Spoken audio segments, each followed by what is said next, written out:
Sebelum kita mendengar firman, belajar firman bersama pada hari ini, saya mau mengajak kita bawa hati kita dan hidup kita kepada Tuhan yang baik. Dengarkan baik-baik saudara. Air mata kita itu punya kuasa di hadapan Tuhan. Amen saudara. Mari sekarang tidak peduli siapapun kita, apapun keadaan saudara. Kenapa enggak kita tangisi saja semua pergumulan, kekurangan, pergulatan dalam hidup. Hadapkan hati kita. Seringkali air mata itu berbicara lebih banyak dari jutaan kata-kata. Tadi siang saya sampaikan kepada Pak Timotius dan istrinya waktu kami pergi sama-sama. Saya berkata dalam 1 bulan terakhir ini aneh sekali. Setiap kali saya datang ke Tuhan, saya nggak bisa mengucapkan satu patah kata pun. Yang ada cuma air mata yang keluar. Setiap saya ingat akan Tuhan, tiba-tiba saya jadi cengeng sekali. Yang keluar hanya air mata. Saya tidak bisa mengucapkan 1-2 kata apapun. Tapi saya tahu seringkali air mata kita lebih berarti dari jutaan kata-kata. Amen saudara. Bukankah Dia Tuhan yang setia dan Allah yang luar biasa. Mari angkat hatimu dan angkat tanganmu di depan Tuhan. Kita hadapkan akan hidup kita semua, katakan Tuhan Yesus setia, Dia sahabat kita dalam segala susahku, selalu menghiburku. Dia mengerti bahasa tetesan air mata waktu badai mengamuk dan gelombang menerjang. Tuhan Yesus setia, Tuhan Yesus setia, Dia sahabat kita dalam segala susahku, selalu menghiburku. Dia mengerti bahasa tetesan air mata, walau badai mengganggu dan gelombang menerjang. Tuhan Yesus setia, yes oh. Tuhan Yesus setia, Dia sahabat kita dalam segala susahku, selalu menghiburku. Dia mengerti bahasa tetesan air mata waktu badai mengamuk dan gelombang menerjang. Tuhan Yesus setia. Mari katakan lagi, Tuhan Yesus setia, Tuhan Yesus setia, Dia sahabat kita dalam segala susahku, selalu menghiburku. Dia mengerti bahasa tetesan air mata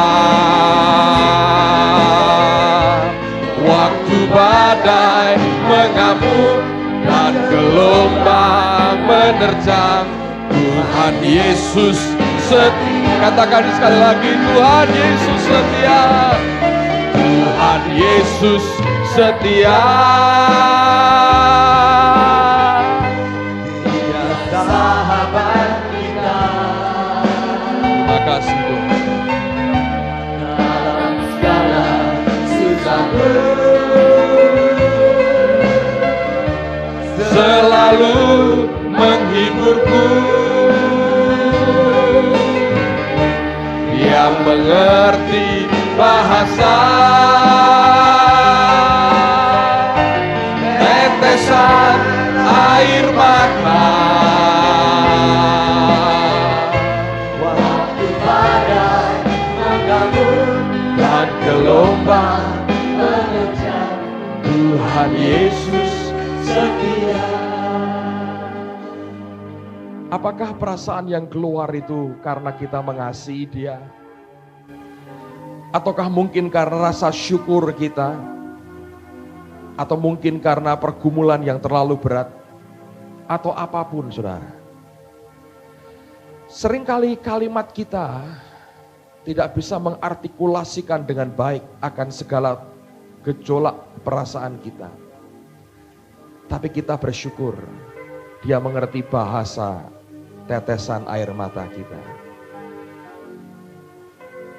Dan seringkali perenungan yang paling dalam akan Dia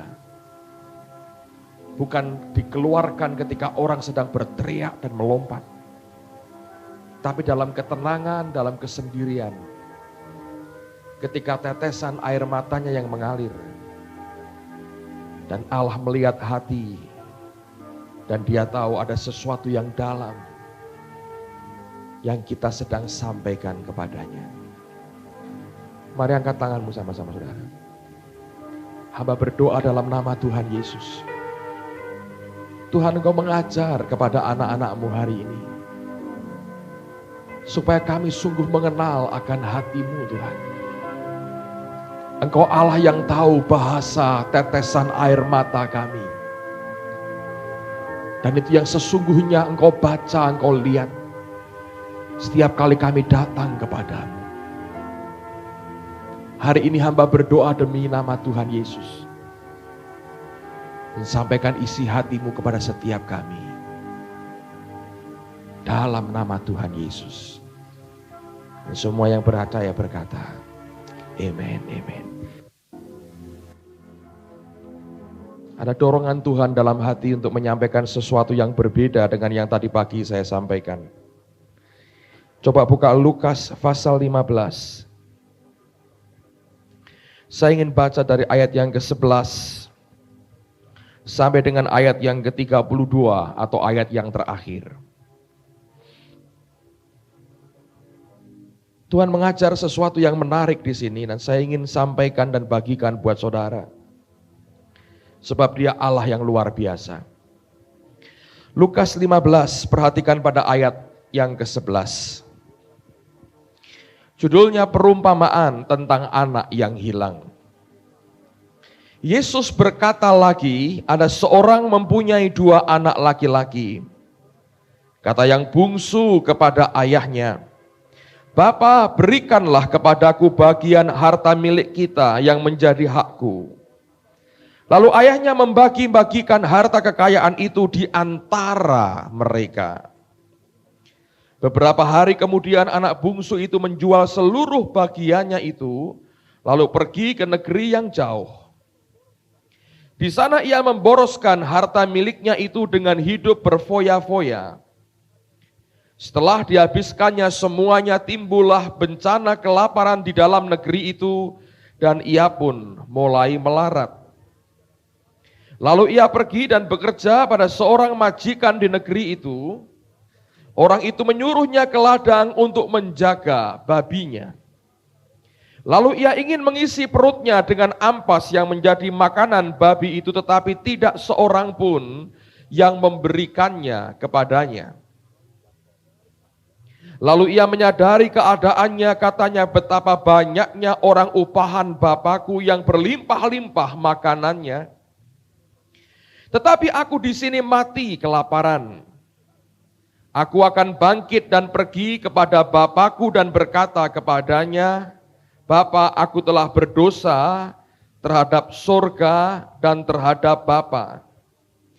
Aku tidak layak lagi disebutkan anak Bapa, jadikanlah aku sebagai salah seorang upahan Bapa. Maka bangkitlah ia dan pergi kepada bapanya. Ketika ia masih jauh, ayahnya telah melihatnya, lalu tergeraklah hatinya oleh belas kasihan. Ayahnya itu berlari mendapatkan dia, lalu merangkul dan mencium dia. Kata anak itu kepadanya, Bapa, aku telah berdosa terhadap surga dan terhadap Bapa. Aku tidak layak lagi disebutkan anak Bapa. Tetapi ayah itu berkata kepada hamba-hambanya, lekaslah bawa kemari jubah yang terbaik, pakaikanlah itu kepadanya dan kenakanlah cincin pada jarinya dan sepatu pada kakinya. Dan ambillah anak lembu tambun itu, sembelihlah dia dan marilah kita makan dan bersukacita. Sebab anakku ini telah mati dan menjadi hidup kembali. Ia telah hilang dan didapat kembali. Maka mulailah mereka bersukaria. Tetapi anaknya yang sulung berada di ladang, dan ketika ia pulang dan dekat ke rumah, ia mendengar bunyi seruling dan nyanyian tari-tarian. Lalu ia memanggil salah seorang hamba dan bertanya kepadanya, apa arti semuanya itu? Jawab hamba itu, adikmu telah kembali dan ayahmu telah menyembelih anak lembu tambun, karena ia mendapatnya kembali dengan sehat. Maka marahlah anak sulung itu dan ia tidak mau masuk. Lalu ayahnya keluar dan berbicara dengan dia. Tetapi ia menjawab ayahnya, katanya, telah bertahun-tahun aku melayani Bapa dan belum pernah aku melanggar perintah Bapa. Tetapi kepadaku belum pernah Bapa memberikan seekor anak kambing untuk bersukacita dengan sahabat-sahabatku. Tetapi baru saja datang anak Bapa yang telah memboroskan harta kekayaan Bapa bersama-sama dengan pelacur-pelacur. Maka Bapa menyembelih anak lembu tambun itu untuk dia. Kata ayahnya kepadanya, anakku, engkau selalu bersama-sama dengan aku, dan segala kepunyaanku adalah kepunyaanmu.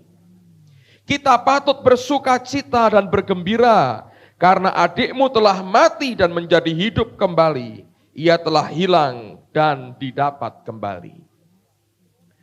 Ada cerita yang sangat ironis sekali. Dan saya pernah tanya beberapa waktu yang lalu dengan beberapa teman di kantor waktu kami sharing sama-sama. Pertanyaannya adalah, kalau kita melihat akan kehidupan si sulung, jelas merupakan kehidupan yang sangat-sangat menyedihkan sekali. Lihat bahwa dia mengklaim dirinya dan yang dia katakan itu benar. Bertahun-tahun dia melayani akan bapaknya dan tidak pernah melanggar perintah bapaknya. Tapi keluhan yang keluar adalah bahwa bapaknya tidak pernah memberikan kepadanya seekor kambing pun untuk dia pakai untuk pesta dengan teman-temannya. Saya tanya dengan teman-teman pada waktu itu, mengapa sebenarnya si sulung ini hidup tanpa menikmati apa yang bapaknya miliki dalam hidupnya? Mengapa si bungsu yang menghabiskan kekayaan bapaknya dengan para pelacur, ketika dia pulang kemudian dipestakan begitu rupa?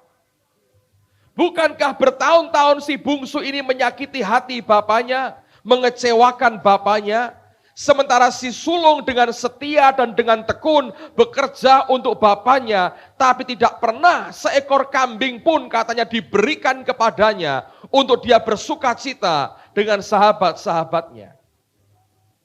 Sebagian dari saudara berkata, karena si sulung tidak pernah minta. Tapi kalau Anda perhatikan, si bungsu juga tidak pernah minta supaya dia disembelihkan lembu dan berkata, Bapak, aku sudah pulang dengan sehat, ayo dong pesta karena aku. Dia tidak pernah minta itu. Bukankah itu karena kehendak dari bapaknya yang langsung memberikan dia pakaian yang indah, memberikan lagi akan sepatu, mengenakan cincin pada jarinya, dan dibuatkan pesta yang luar biasa oleh karena dia telah kembali. Saudara, mengapa si sulung tidak pernah menikmati apa yang baik dari bapaknya? Dan saya perhatikan cukup banyak orang Kristen yang hidup seperti si sulung. Bertahun-tahun diajar untuk setia, bertahun-tahun setia, dan tidak pernah melanggar perintah bapaknya.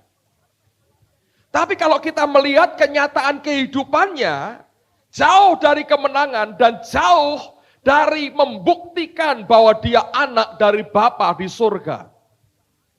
Hidupnya datar, tidak ada yang menarik dari hidupnya. Tidak ada pesta dibuat baginya.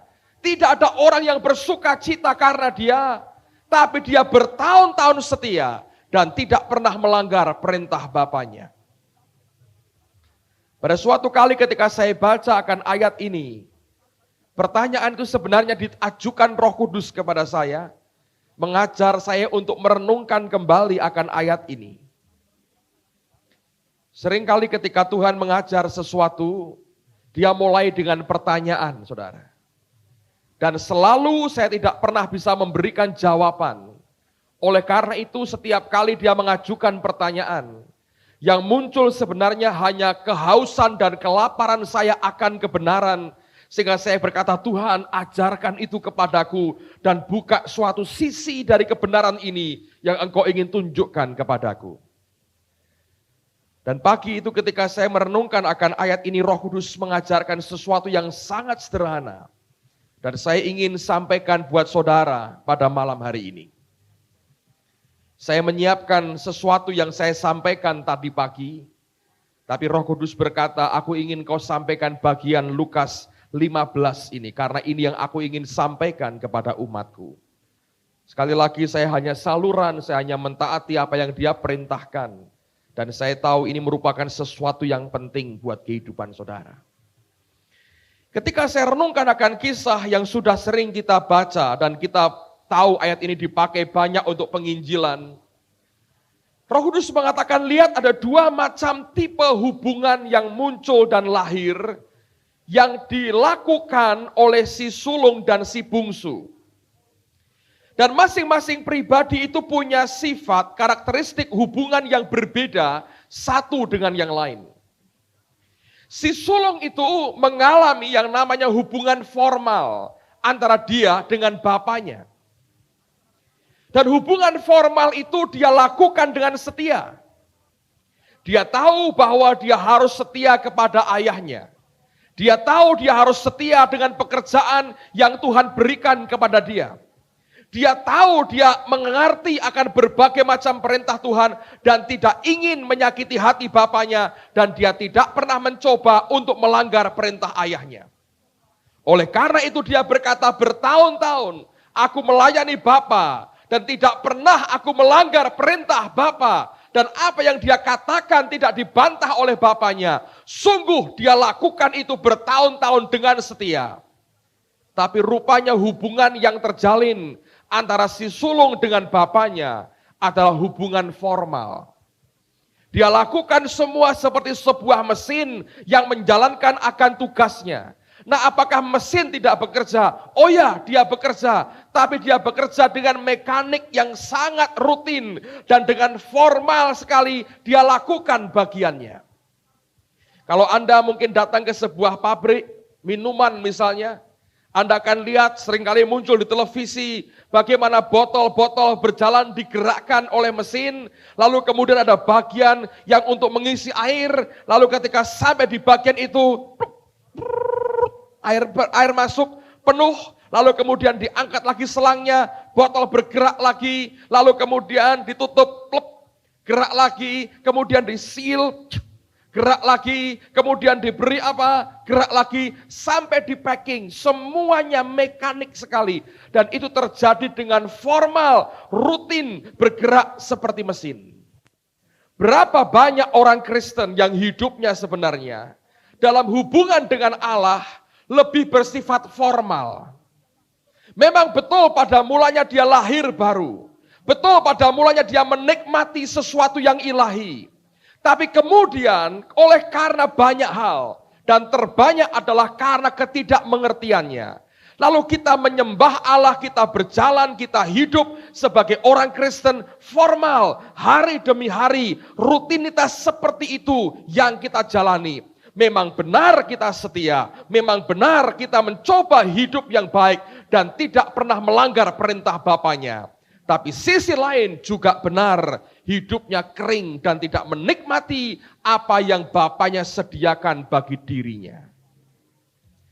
Tapi si bungsu memiliki hubungan yang berbeda dengan si sulung. Hubungannya bukan hubungan formal lagi, saudara. Bahkan secara hubungan formal, dia sudah bertekad untuk melepaskan itu. Dengan dia berkata, aku tidak mau lagi dan tidak layak lagi disebut sebagai anak Bapa. Hubungan seperti apa yang dia miliki? Dan yang Tuhan katakan, hubungannya dengan Bapaknya adalah hubungan batin dari hati ke hati sebenarnya. Ketika dia sudah habis-habisan dan tidak dapat makan lagi, yang terjadi adalah keluar pertobatan dari dasar hatinya. Waktu dia berkata, aku berdosa terhadap surga dan terhadap Bapa. Dan dasar pertobatan selalu tidak pernah lahir dalam pikiran. Pertobatan itu lahir dan muncul di hati kita. Dasar getaran hati yang berkata aku mesti kembali kepada Bapakku, membuat dia lari dan kembali ke rumah ayahnya. Yang menarik adalah bahwa ketika bapaknya melihat dari jauh si bungsu kembali, yang bereaksi pertama bukan pikirannya. Yang bereaksi pertama adalah hatinya. Karena Alkitab berkata, maka tergeraklah hatinya oleh belas kasihan. Ketika hati dengan hati itu bertemu, saudara, apapun yang dia punya, tiba-tiba dialirkan dalam kehidupan orang yang dikasihinya. Dengar baik-baik, saudara. Tadi kita naikkan kata pujian yang berkata, dia mengerti bahasa tetesan air mata. Orang formal dengan Allah tidak punya hubungan batin dengan Allahnya. Hidup karena kewajiban. Bayar perpuluhan, mengembalikan perpuluhan karena kewajiban. Lakukan tugas apapun karena kewajiban. Atau mungkin karena kesenangan. Tapi tidak sungguh keluar karena tarikan hati yang berkata, aku cinta dengan Tuhanku. Oleh karena itu, aku lakukan semuanya ini. Saudara, kalau engkau ingin menikmati apa yang Bapa miliki, lepaskan hubungan formal-formal seperti itu. Minta supaya batinmu bisa berpaut dengan batin Bapakmu yang di sorga. Setiap kali hubungan batin terjadi, selalu terjadi pertukaran sesuatu. Apapun yang kita tukarkan dengan dia, selalu manusia ini yang paling kena untungnya. Sebab dia selalu hanya minta hati kita, tapi dia punya segala-galanya. Lihat cerita Daud dan Yonatan. Alkitab berkata waktu jiwa mereka bersatu. Waktu jiwa mereka bersatu. Yonatan hanya miliki hati Daud. Dia tidak punya apa-apa. Tapi hak Yonatan sebagai putra mahkota rela diberikan kepada Daud sahabatnya. Dan hubungan itu yang Tuhan ingin dalam kehidupan kita. Semakin kita dekat dengan dia, semakin kita menyatu batin kita dengan batinnya. Sebenarnya semakin mudah segala sesuatunya, saudara. Tadi saya katakan sebulan terakhir ini, saya tidak bisa mengucapkan kata-kata apapun, saudara.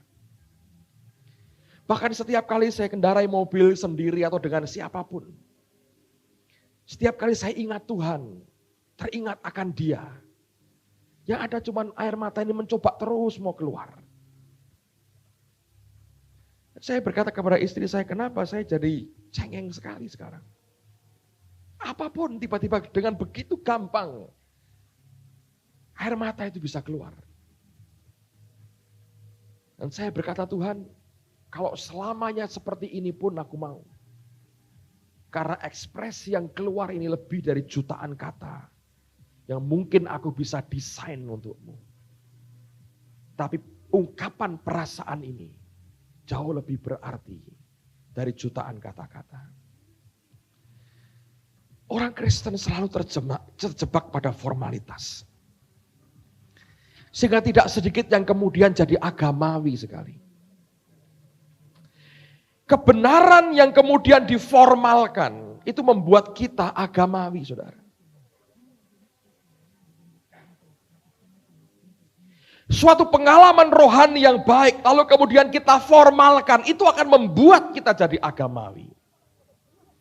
Pada waktu kita menjadi agamawi, kita kehilangan hubungan batin dengan dia.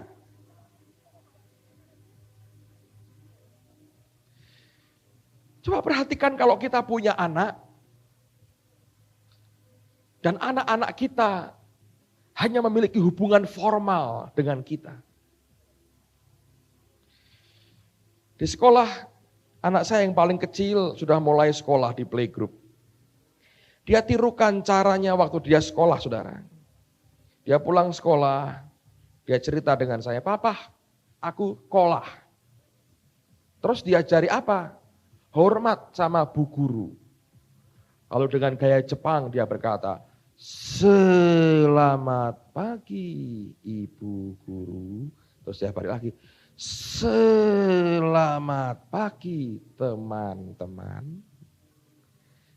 Saya senang enggak kalau anak saya pagi-pagi bangun, selamat pagi papa. Langsung saya, hai. Senang enggak saudara? Terus keluarnya Ajinomoto, Sasa, Suzuki, Honda, dan sebagainya. Saudara.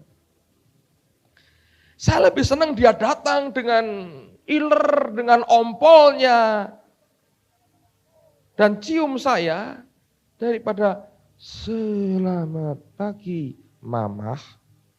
Semua jadi kayak robot, saudara. Kita sudah kehilangan akan hubungan batin. Coba lihat dalam keluarga. Kalau Anda mungkin yang anak-anakmu sudah makin besar. Sementara saudara masih hidup segar, sehat. Anakmu datang, misalnya Pak Chandra nih, ya, misalnya saja. Anak lakinya berkata, Pak, ini papa nih punya rumah di sini, tanah di sini. Ini soal warisanku gimana Pak ngaturnya? Apa perasaan papahnya? Bangga? Wah, anakku hebat, wis pinter, urusan kewe wis pinter, warisan wis pinter. Bangga? Tidak. Detik dia mulai berkata, Pak, sertifikatnya mana? Atas namanya siapa? Detik semua yang formal Anda gugat, saudara. Tiba-tiba detik itu hubungan batinnya hilang. Yang ingat pengacara, dan langsung telepon Pak Alex. Pak Alex, dia anakku kok jaluk warisan. Betul nggak saudara? Dan itu sama sekali dari pihak Allah. Dia punya sesuatu yang legal sekali dengan darah anak domba. Tapi lebih daripada itu yang dia inginkan adalah hubungan batin. Mungkin yang saya alami selama sebulan terakhir ini karena pengalaman rohani yang saya alami pada akhir tahun lalu. Saya pernah ceritakan kepada saudara, kalau bukan karena anugerah Tuhan, hari ini saya sudah apakah pansui atau mati saudara. Ya.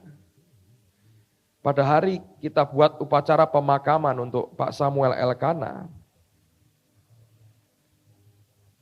Ada seorang hamba Tuhan dari gereja lain datang kepada saya.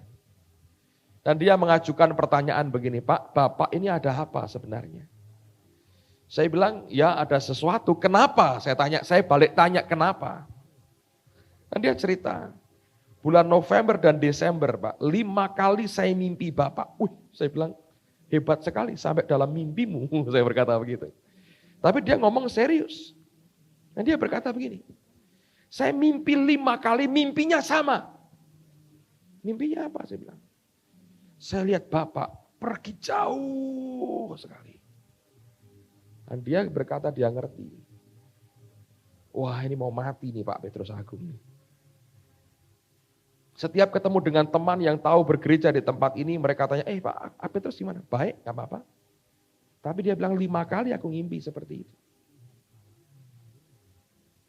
Dan sisanya seperti yang Anda dengar, saya saksikan beberapa waktu yang lalu. Apa yang kemudian terjadi. Mungkin kalau Anda sudah begitu dekat dengan yang namanya kematian, dan pernah salaman sebentar, walaupun kemudian say goodbye lagi dengan dia. Tiba-tiba kita tahu bahwa yang di dunia ini cuma sementara. Dan kita menyadari bahwa dia sungguh-sungguh Allah yang nyata dan luar biasa.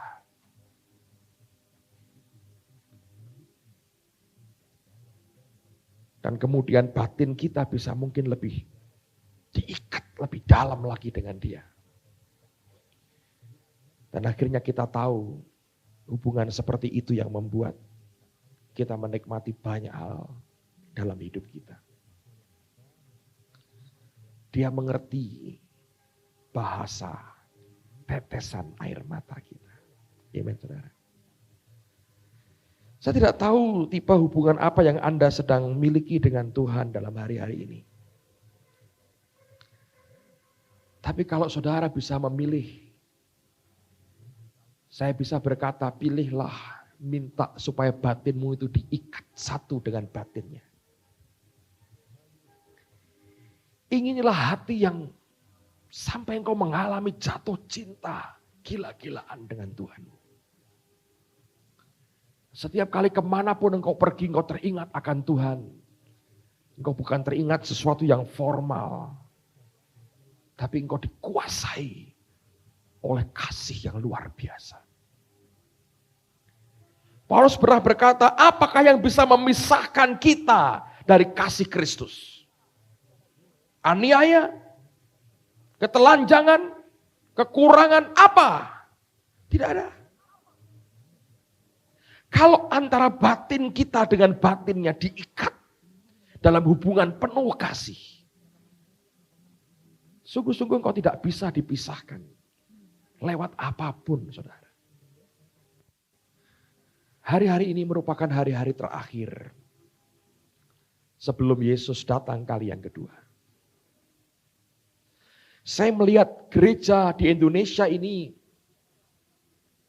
sedang dihadapkan kepada suatu peristiwa yang terjadi mirip dengan zaman ketika Daud mencoba membawa pulang akan tabut Tuhan.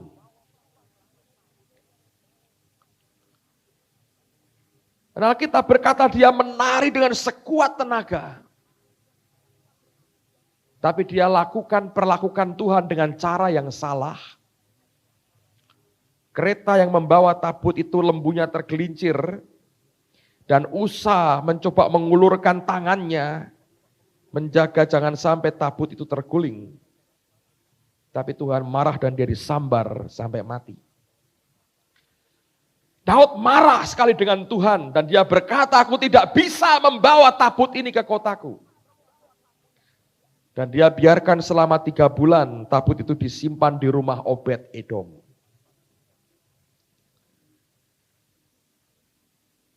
Sekarang ini posisi gereja dan orang Kristen mirip seperti Daud.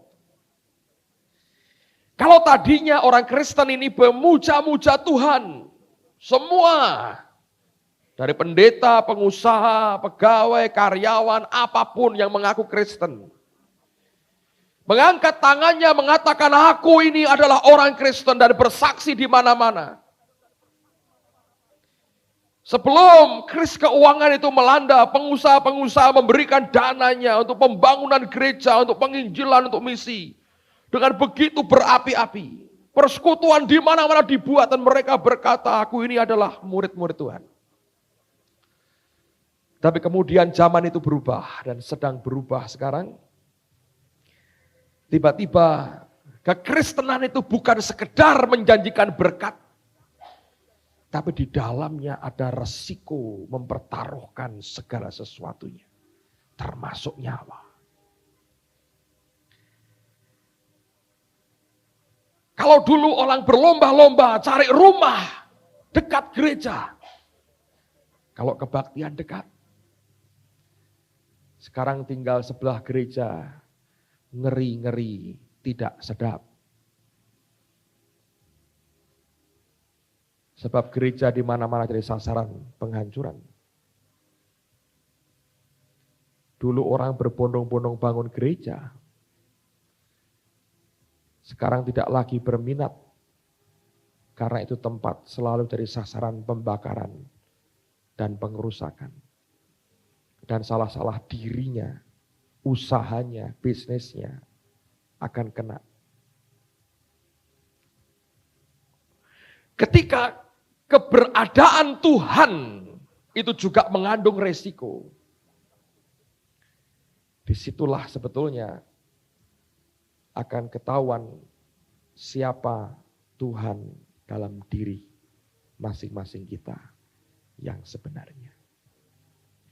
Hubungan formal tidak pernah akan bisa membuat kita memiliki komitmen yang utuh kepada Dia. Kecuali hubungan batinmu dengan Dia begitu rupa.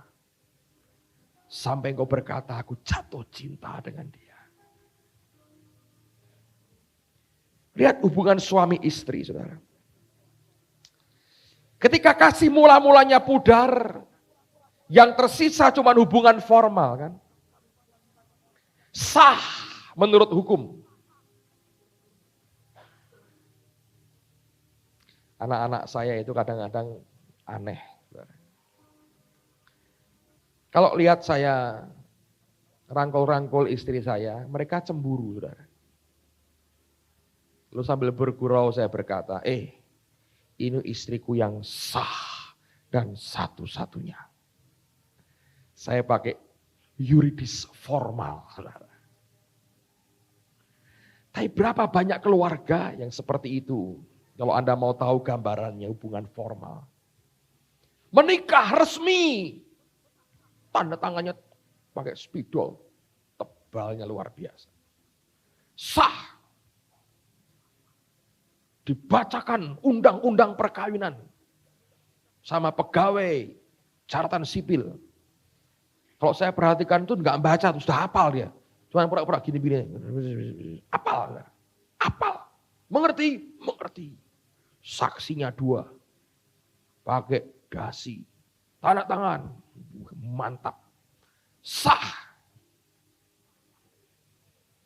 Tapi sekian tahun ketika hubungan itu mulai hambar. Tidak lagi ada kasih yang saling membakar di antara keduanya. Kehilangan kasih yang mula-mula, first love-nya hilang. Lihat bahwa pernikahan itu yang formal itu kemudian jadi neraka. Yang laki mulai berkata, istriku, bukankah Allah memberikan mata kepada kita untuk menikmati keindahan ciptaannya? Allah menciptakan langit, bumi, dan isinya dan manusia. Dan Alkitab berkata, katanya, Dia menciptakan laki-laki dan perempuan. Jadi kalau aku lihat wanita lain, jangan iri. Aku hanya mengagumi keindahan ciptaan Tuhan. Nah, istrinya tahu ini orang Farisi banget, saudara. Dicegah tidak bisa, dibelikan kacamata hitam akhirnya. Supaya nggak terlalu juling. Tapi sejak itu hubungan formal yang ada. Hubungan batin sudah nggak ada lagi. Kalau dulu wanita yang sama datang kepada dia, waduh dengan antusias dia sambut. Belum mandi pun dia tanya, kamu pakai parfum apa? Sekarang sudah keramas 7 kali. Dia berkata, "Mah, bau berambang masih kuat." Saudara bisa bayangkan itu hubungan formal jadi kering. Dan kelak ketika si laki-laki ini nyeleweng dengan wanita lain, saya mau tanya, siapa yang paling banyak terima bingkisan dan kado? Yang formal atau yang batin, saudara? Yang batin. Yang formal cukup, pokoknya asal jangan sampai mati kelaparan, supaya mertua tidak marah. Tapi wanita lain yang terima banyak dari dia. Itu hanya gambaran, mungkin tidak terlalu tepat kalau diarahkan kepada Tuhan. Tapi yang Allah mau dalam hidup kita bukan formalnya. Karena itu sudah pasti dengan dibayar dengan darah anaknya. Yang dia inginkan ada hubungan batin sebenarnya. Antara kita dengan dia. Dan ketika hubungan batin itu tercipta. Saudara hanya bicara dengan bahasa hati. Dari hati ke hati engkau bicara. Dan tiba-tiba saudara tahu banyak hal yang tanpa kita duga, dia berikan sebagai surprise dalam hidup kita. Amen, saudara. Dan itu yang penting. Begitu kita sudah kehilangan hubungan batin itu, Anda bisa membuktikan tetap setia, tetap kerja bagi dia, pantang menyerah, tapi hidupmu akan kering. Kita tidak akan terima apa-apa lagi. Tetap dia baik, tetap dia setia. Tapi bukan itu yang dia inginkan. Sesungguhnya Allah ingin supaya tetap semua kita menikmati yang namanya jatuh cinta dengan Tuhan. Bukan lagi karena hubungan formal, tapi ikatan yang muncul karena hubungan batin. Terikat batin kita dengan dia. Lalu semua yang kita kerjakan hanya karena satu. Karena kita cinta dengan dia. Amen, saudara. Saya berdoa supaya kisah di Lukas 15 ini Anda renungkan lagi dalam hidupmu. Kalau tidak, semuanya akan sia-sia. Tapi kalau sampai ini masuk dalam batin saudara, tiba-tiba engkau tahu, ada sesuatu yang menghidupkan batinmu lagi. Pada waktu itu yang namanya doa bukan lagi beban. Tidak ada lagi pertanyaan, "Pak, mengapa kalau doa ngantuk?" Itu semua hilang. Sama seperti orang sedang jatuh cinta. Hujan, banjir, rob, dia tidak urusan saudara. Mamanya berkata, "Nak, jangan suka apel ke rumah pacarmu. Rob, daerah rob rumahnya. Nggak apa-apa mah. Kalau perlu aku pakai sampan." Katanya. "Nanti berkarat semua berompitmu." "Nggak apa-apa mah. Besok aku cat bawahnya." Apapun halangannya, dia terjang saudara. Itu kalau orang jatuh cinta. Makanya Amsal berkata, salah satu hal yang sukar dia mengerti. Ketika laki-laki jalan dengan perempuan bersama-sama. Susah dia mengerti. Yang lain sepertinya lalat semua. Manusia tidak ada. Yang ada hanya mereka berdua. Itu kan jatuh cinta saudara.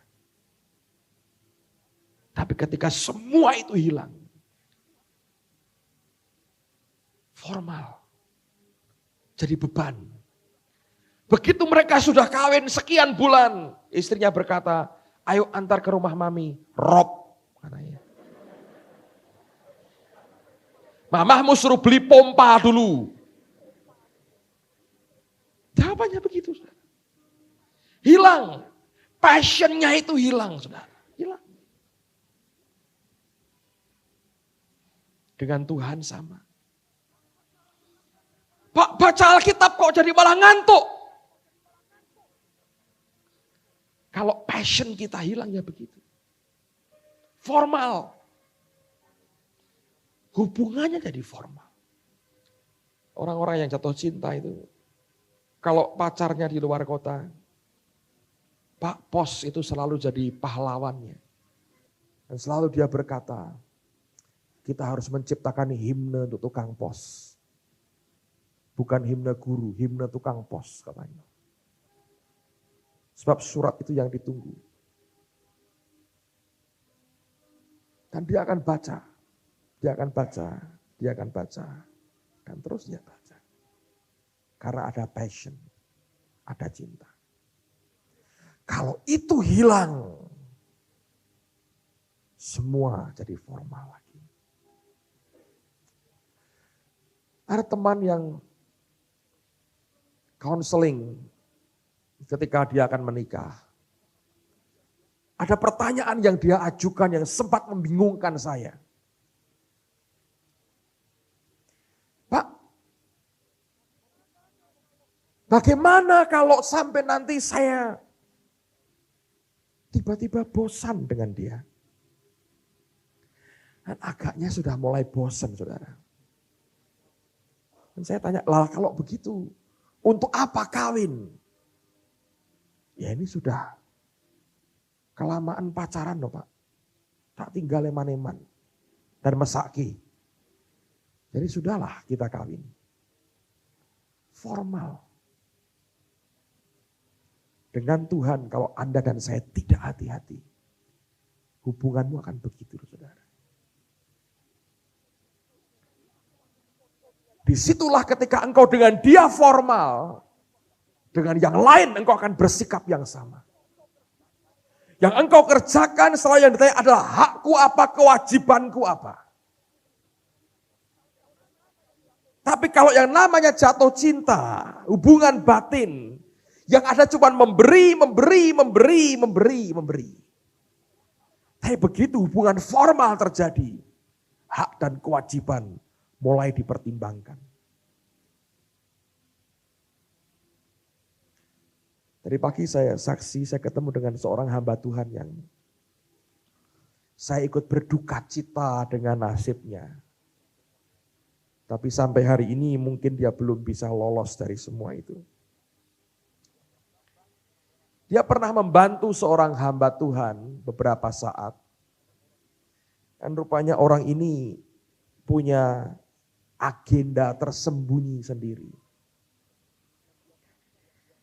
Dia merasa sudah berpengalaman dalam pelayanan. Dia merasa dipakai Tuhan, dia merasa mampu melayani dan mampu jadi pemimpin. Ketika dia membantu seorang gembala, timbul banyak konflik, saudara. Sampai titik tertentu, si gembala, senior gembala A ini berkata, aku tidak bisa lagi dengan kamu. Lalu dia berkata, kalau gitu tinggalkanlah kami, dan dia say goodbye kepada si B ini. Ambisinya masih begitu besar, dan ini yang terjadi. Kalau kita sudah kehilangan hubungan batin dengan Tuhan, hubungan formal itu akan melahirkan trik-trik politik. Hak kewajiban mulai diungkit-ungkit. Sudah lagi bukan hubungan batin, sudah formal sekali. Dan akhirnya dia bercita-cita untuk mendirikan gereja sendiri. Gereja untuk dapat modal, dia mengutip salah satu ilmu pertumbuhan gereja, boleh mencomot di gereja lain dengan sengaja sebagai modal pertama. Dia lakukan itu. Karena berasal dari gereja si A, lebih gampang ambil dari jemaatnya gereja A. Dan dia bekas orang dalam, dia tahu mana yang pro dan mana yang kontra dengan pendetanya. dengan ilmu meringankan hati, bukan meringankan tubuh, saudara. Dia mulai terobos di dalam, dia main telepon dan dia rekrut kira-kira pada waktu itu 40 orang yang dia bisa ambil. Dan semua dia janjikan sesuatu yang berkebalikan dari apa yang dialami di gereja A. Di antaranya dia berkata, pendeta A itu terlalu dominan. Lalu beberapa orang tokoh-tokohnya berkata, ya seharusnya kita punya kelompok majelis. Dan dia berkata, betul, setuju katanya. Dan mereka berkata majelis yang harusnya berkuasa mutlak. Dia pun berkata, setuju katanya. Hanya untuk bisa menarik mereka ikut dengan dia. Sekian waktu kemudian, lahirlah gereja dan beliau ini jadi gembalanya. Tapi ada majelis 9 orang di atasnya. Lalu majelis itu dalam rapat pertama memutuskan begini. Dalam hal keuangan katanya, kalau setiap usulan yang masuk harus dirapatkan 9 orang. Kalau satu saja tidak setuju, maka tidak jalan proyek itu. Bukan suara terbanyak. Satu tidak setuju, tidak jalan. Misalnya, gembala berkata, Natal ini anak-anak kita belikan permen Sugus. Yang 8 berkata setuju. Yang 1 karena dokter spesialis tenggorokan berkata, jangan membuat batuk. Langsung bubar planningnya. Permen Sugus tidak jadi. Itu kesepakatan. Dan si pendeta karena dia tetap ingin punya jemaat, dia berkata setuju akhirnya. Anda tahu ketika kami ketemu, dia mengeluh. Saya tanya, sekarang berapa jemaat Bapak? Terdaftar 40, yang datang 28. 9 diantaranya majelis. Dan keluhannya begini. Mereka memutuskan, Pak. Rapat seperti itu, mereka memutuskan akan merundingkan gaji saya. Dan sejak berdiri sampai sekarang setiap rapat, tidak ada persetujuan bulat. Berarti uang gereja belum bisa keluar. Selama ini saya tidak gajian. Saya tanya, hidup saya bagaimana? Pendeta harus beriman, katanya. Dalam hati saya berkata, ya nabur nuai, saudara ya. Kamu cari orang yang kamu hanya ingin senangkan hatinya. Kayak begitu jadi. Dia tanya dengan saya, di depan dia ada seorang majelis yang mendukung dia. Dan dia tanya, Pak, saran Bapak bagaimana dengan majelis seperti ini? Oh gampang, saya bilang. Itu hal yang paling kecil. Oh ya Pak, apa Pak? Bubarkan saja, saya berkata begitu. Wah nggak bisa Pak. Sebab mereka sudah mengancam. Bapak kalau macam-macam, kami bubar semua. Uang kami angkut, jemaat kami bawa. Bapak tidak punya apa-apa. Lah itu berat Pak buat saya. Oh ya sudah, selamat menikmati, saya berkata. Cuma berapa tahun lagi Anda mau bertahan dengan cara begini? Anda tahu hubungan formal bisa jadi sesuatu monster yang mengerikan sekali. Orang sudah tidak punya lagi passion kepada Yesus, yang dipikir cuma hak dan kewajiban. Tidak lagi peduli soal hati Allah, tapi lebih pada ongkos keluar dan masuk pembukuan. Bukan lagi berpikir tentang jatuh cinta mengasihi Tuhan, yang dipikir tentang income dan pengeluaran, untung dan rugi. Keuntunganku apa di situ, kerugianku apa. Dan yang dipikir adalah kepentingan dirinya sendiri. Tapi kalau saudara dan saya memiliki hubungan batin dengan Tuhan, karena kita jatuh cinta dengan Dia, saya jamin saudara, seperti yang Alkitab kita ini ajarkan, saudara tidak akan hidup sebagai pribadi yang kering. Sebab ketika hubunganmu dengan dia itu hubungan batin. Dia Allah yang murah.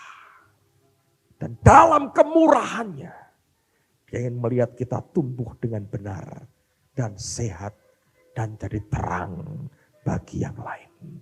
Ketika orang melihat kepada kita, mereka melihat kebaikan Allah yang dinyatakan dengan luar biasa atas hidup kita. Amen, saudara. Lalu kemudian tidak akan lagi keluar teriakan permintaan. Anda hanya hadapkan hatimu kepada dia. Dan dia mengerti yang engkau butuhkan. Dan dengan kasih akan dia beri. Sebagian orang hari ini berteriak-teriak meminta kepada Allah. Sebagian lagi hanya mesem-mesem dengan Tuhan.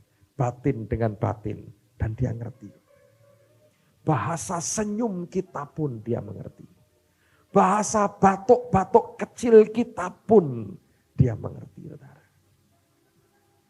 Tanpa Anda artikulasikan, dia tahu. Sebab itu hubungan batin antara kita dengan dia. Amen, saudara. Pernah nggak Anda jalan-jalan gitu ya? Lihat barang bagus, Tuhan, Tuhan. Tanpa harus, oh Bapakku yang di sorga, selamat pagi Bapak. Tanpa begitu, saudara. Terus Tuhan berkata, selamat pagi anak-anak. Bukan itu. Dan tiba-tiba engkau tahu engkau berjalan dalam kasih dan anugerah Allah yang luar biasa. Dia ngerti bahasa. Yang tanpa diartikulasikan. Tiba-tiba bermakna begitu banyak. Dan begitu dalam. Bukankah ini yang kita semua inginkan, saudara? So berhenti dalam formalitas. Ingini dia dalam batin kita yang paling dalam. Amen, saudara. Saya nggak bisa bayangkan kalau hubungan saya dengan istri saya hanya tinggal formalitas hari ini. Pulang ke rumah sama dengan beban. Sebagian Anda mungkin sedang mengalami. Ketemu suami bukan sesuatu yang membuat hati kita melonjak. Tapi ketemu suami yang melonjak darah tingginya.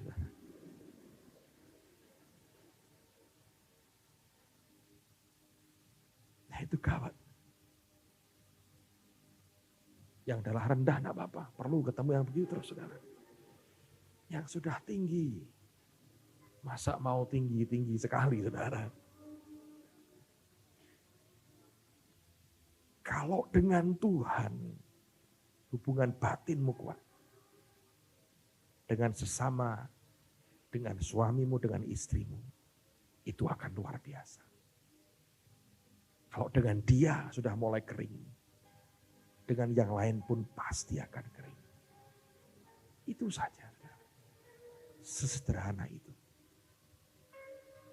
Kalau itu kita miliki, luar biasa. Amen, saudara. Mari tundukkan kepala kita sama-sama. Terima kasih Tuhan. Tuhan Yesus setia.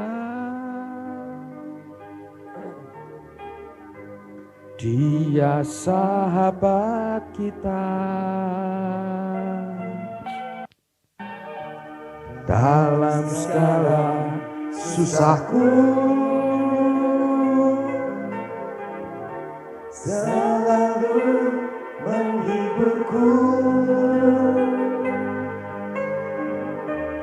Yang mengerti bahasa tetesan air mata, walau badai mengamuk dan gelombang menerjang, Tuhan Yesus setia. Ketika saya di Gold Coast 2 minggu yang lalu,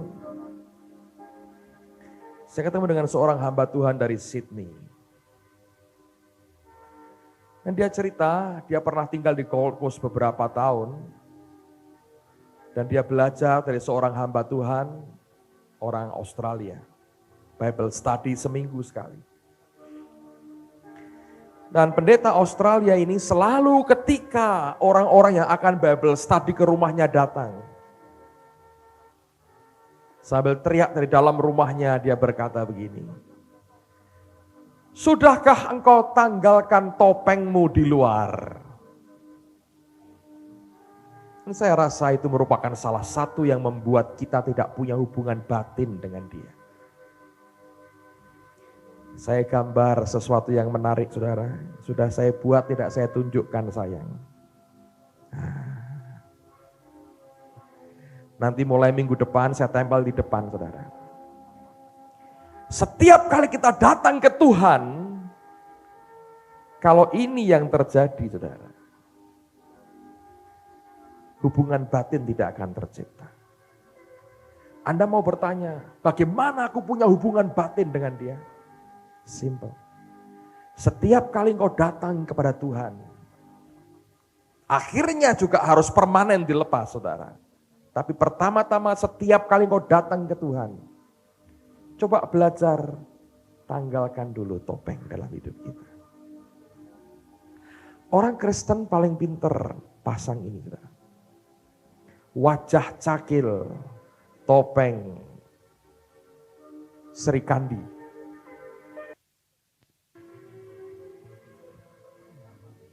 Waktu kita dengar firman, serikandinya keluar.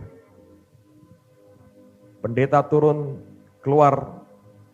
dari mimbar, cakilnya keluar. Ngomong kayak ngono.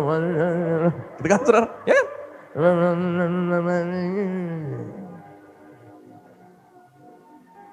Ketemu pendeta, serikandinya lagi keluar. Baru bergeser. Cakil, saudara. Dan orang laki lebih pintar ternyata. Menurut penelitian secara psikologi, saudara, digambarkan begini. Kalau perempuan seperti lemari dengan satu pintu, begitu dibuka pintunya ya apa adanya keluar semua. Ngamuk, seneng, kelihatan. Mau dirubah susah. Kalau laki itu lemari dengan berbagai macam pintu. Dan masing-masing itu ada kotaknya masing-masing. Paling gampang kalau kita ini begini. Di rumah mau ke gereja ribut, berantem dulu. Nanti sampai di pintu gereja, lihat yang terjadi. Istrinya muka tetap masam. Wajah perang. Jangan salah sidik, nyander. Laki lain, saudara. Begitu parkir mobil, keluar, tutup pintu mangkel, buka pintu ke gereja. Wajah senang dan bahagia ditampilkan. Yang dibuka itu. Sampai depan pintu, ketemu Pak Bianto. Bu, selamat pagi. Pagi. Masem, matanya tetap kecut, saudara. Lakinya, Pak Bianto, haleluya Pak, apa kabar? Nyonyai mangkel. Sama orang lain bisa kayak begitu, sama aku kayak begini. Kenapa, saudara? Laki itu persediaan topengnya banyak.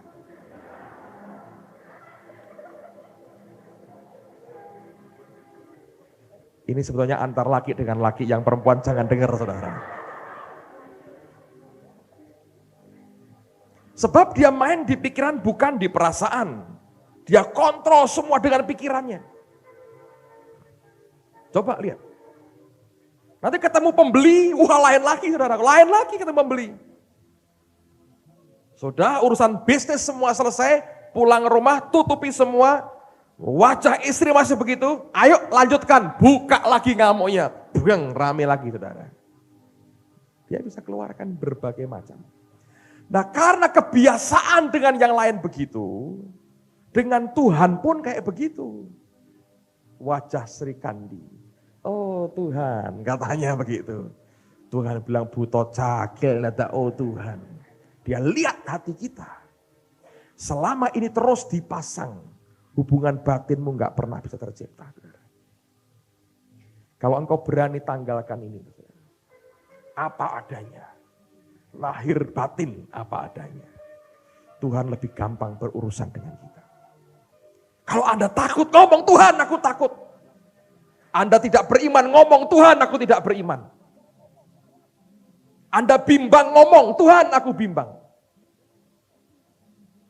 Kalau Anda counseling dengan orang, Anda akan tahu. Belajar, wah topeng itu rupanya luar biasa, macam-macam saudara.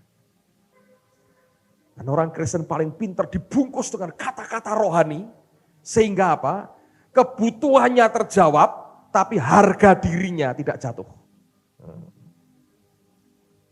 Misalnya, Anda ditegur di depan umum ya, oleh hamba Tuhan. Bus. Marah tak saudara? Marah.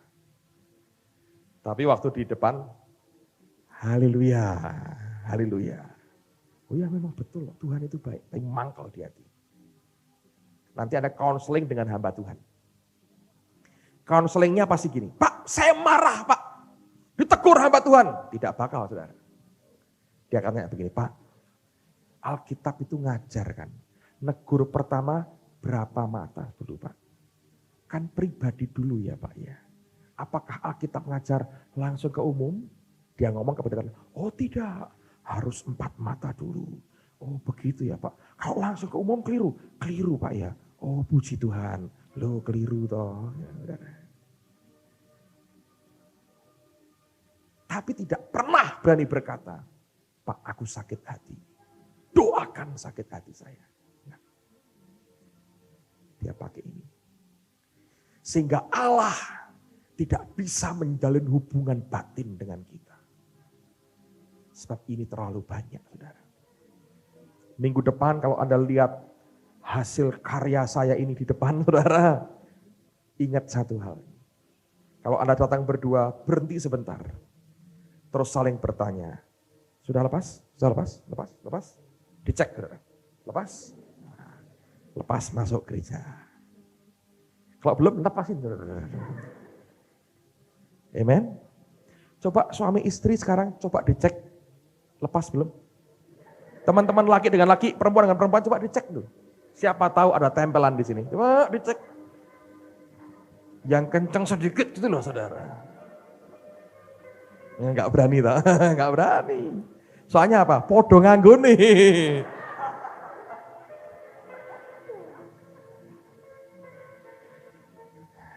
Anda mau hubungan batin? Yang ini loh. Lepaskan topeng dalam hidupmu. Nanti saudara akan lihat. Gampang hubungan dengan Tuhan itu. Amen saudara. Yesusku perlu, Yesusku perlu, Yesus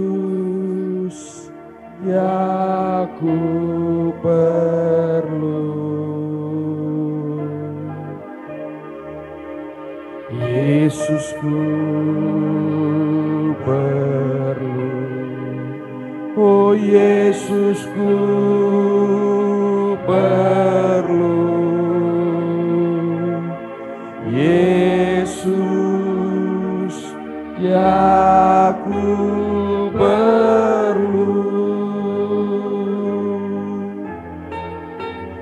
Yesusku perlu, Yesusku perlu. Yesus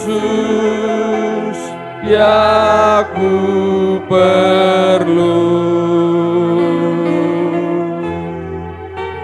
Yesusku perlu, oh Yesusku perlu, Yesus ya ku perlu. Katakan lagi, Yesusku perlu. Yesusku perlu. Oh Yesusku perlu. Yesus yang aku perlu. Yesusku perlu. Yesusku perlu. Yesus yang aku perlu. Terima kasih karena Engkau korbankan hidupmu dan segalanya bagi kami Tuhan Yesus. Kami bersyukur dengan semuanya ini. Karena kami tahu ini merupakan anugerah-Mu yang besar buat kami.